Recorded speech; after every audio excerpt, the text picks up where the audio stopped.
வணக்கம். ஓம் நமச்சிவாய. இன்னைக்கு நம்ம எதை பத்தி பேச போறோம் தெரியுங்களா? நம்ம கழுத்துல அணிஞ்சுக்கிறோம் இல்லையா, டாலர்ஸ். அதாவது இது மாதிரி நம்ம கழுத்துல எல்லாருமே ஒரு சின்னதா செயின் போட்டு அதுல ஒரு டாலர் ஒன்று போட்டுப்போம். சரிங்க, இந்த டாலர்ஸை பத்தி நீங்க என்னங்க புதுசா சொல்ல போறீங்க அப்படின்னு நினைக்கிறீங்களா? சொல்றேங்க.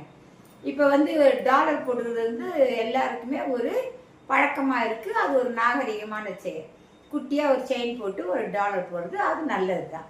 டாலர்னா உங்களுக்கு எப்படின்னா ஒரு பூ மாதிரி போடலாம், இல்லைன்னா சின்ன சின்னதாக ஏதாவது ஒரு கலைநுட்பமான ஒரு டாலர்லாம் போட்டுக்கலாம். ஆனால் இந்த சாமி டாலரில் போட்டுக்கலாமா வேணாமா அப்படின்னா போட்டுக்க கூடாது.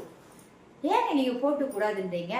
இப்போ யாரை பார்த்தாலும் கழுத்தில் ஒரு குட்டி செயின், அதில் ஒரு சுவாமியோட டாலர் போட்டிருக்காங்க. அந்த டாலர் அது மாதிரி போட்டிருக்கிறதுனால என்ன ப்ளஸ்ஸு என்ன மைனஸ்ஸு அது சொல்லலாம்.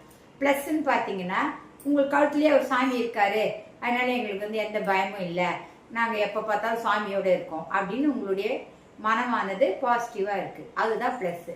பட்டு நெகட்டிவ்ஸ் நிறைய மைனஸ் இருக்குது. அப்படின்னா என்னன்னு சொல்றீங்கன்னா, இப்போ நம்ம உடலை நம்ம சுத்தமாகவே வச்சுட்டு இருக்க முடியாது. நம்ம கழுத்துலனா நம்ம உடலில் தானே போட்டிருக்கோம் இல்லைங்களா?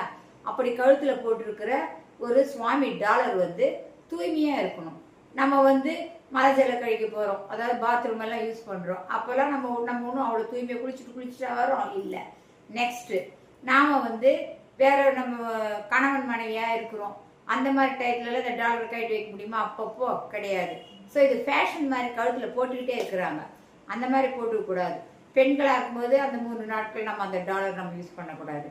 ஸோ கடவுளை நம்ம மாசுபடுத்தாமல் அவரை நம்ம பார்த்துக்கணும். அது இதுக்கு விதிவிலக்கு இருக்கு. எப்படின்னா, ருத்ராட்சத்தை நம்ம கழுத்துல அணியலாம், நம்ம மாலைகள் சாதாரண மாலைகள்லாம் அணியலாம், அது வேற விஷயம். பட் இந்த மாதிரி சுவாமி டாலர்ஸ் அணியது நமக்கு எதிர்மறையான ஆட்களை கொடுக்கும்.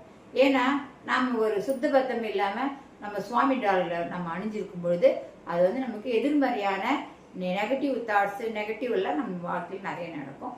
ராகுவானவர் தூண்டப்படுவார். சரிங்களா? இதுதான் இன்றைய தலைப்பு. கடவுள் டாலர்களை போடலாமா போடக்கூடாதா? தயவு செய்து யாரும் போட வேண்டாம் என்பதே கருத்து.